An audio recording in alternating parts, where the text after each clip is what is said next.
TFC spiritual ప్రేక్షకులకు స్వాగతం. ఈ వారం రాశిఫలాలు పరిశీలిద్దాం. ఓం అరుణాం కరుణాతరంగితాక్షీం ధృతపాశాం కుశపుష్పబాణచాపాం మణిమాదిభిరావృతాం మయూకైః అహమిచ్చ వివిభావయే భవానీం. ఓం శ్రీ బెజవాడ కనకదుర్గాదేవ్యై నమః. శ్రీ దుర్గా మల్లేశ్వరాభ్యాం నమః.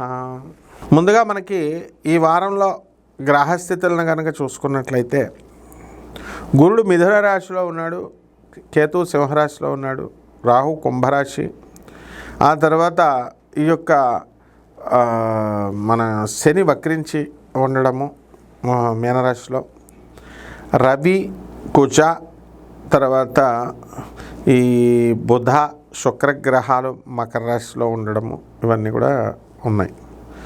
దీని ద్వారా మనకి ద్వాదశ రాశుల వారికి అందరికీ కూడా ఒక్కొక్క రాశి వారికి ఏ విధంగా ఈ గ్రహస్థితులు ఫలితాలు ఇస్తాయో మనం చూద్దాం.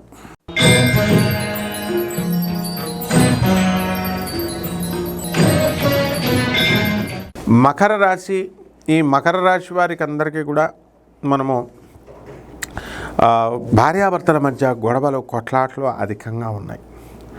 విడిపోవాలని చెప్పేసి కోర్టుకి వెళ్ళినటువంటి వాళ్ళకి ఇంకా కోర్టు తీర్పులు రాకపోవడము, కొంచెం ఆలస్యంగా ఉండడం, ఇవన్నీ జరుగుతాయి. ఆదాయాల దగ్గరికి వచ్చేసరికి ఆదాయాలు బాగా పెరగడము అనేటటువంటివి ఉన్నాయి. ఈ యొక్క అన్నెసరీ విషయాలకు కనుక వెళ్ళినట్లయితే మకర రాశి వాళ్ళకి కొన్ని గొడవలు జరగడానికి కూడా అవకాశాలు ఉన్నాయి. ఆదాయాలు అనేటటువంటివి బాగా పెరుగుతాయి. వీళ్ళందరికీ కూడా సక్సెస్ అనేటటువంటిది వీరు చవి చూస్తారు. అలాగే ఉద్యోగాలు కోల్పోయినటువంటి మకర రాశి వాళ్ళు, వీళ్ళకి కొత్తగా ఉద్యోగాలు రావడం అనేటటువంటివి జరుగుతాయి. ఇల్లు లేనటువంటి వాళ్ళు ఇల్లు కడతారు, గతంలో కూడా కట్టారు. ఇక స్థలాలు లేనటువంటి వాళ్ళంతా కూడా స్థలాలు కొంటారు.